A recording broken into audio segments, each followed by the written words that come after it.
बघून मला समाधान वाटलं नाही. माल पिकवायला खरं आहे, पण विकायचा कुठं? सप्लायच होत नाही ना.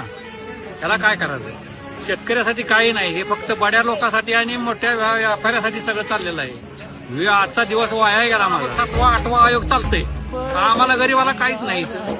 दिनकर जयसिंग गरड, मुक्काम पोस्ट रानमुस्ते, तालुका उत्तर सोलापूर, जिल्हा सोलापूर, बारामतीमध्ये आलो. हे बघून मला समाधान वाटलं नाही. माल पिकवायला खरं आहे, पण विकायचा कुठं? सप्लायच होत नाही ना.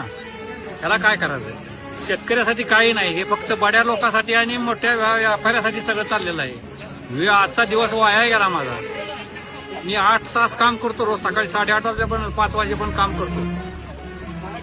मला बघून समाधान नाही वाटलं. हे काय केमिकलचं खत औषध वापरून शेतकऱ्याला, सगळ्या शहरातल्या खेडेगावच्या माणसाला रोग व्हायला लागलेत. उलट त्याचा काही उपयोग नाही. याचा सगळा नुसतं उत्पन्न 10 पट वाढलं, पण शरीराला शेतकऱ्याला काही त्याचा उपयोग नाही.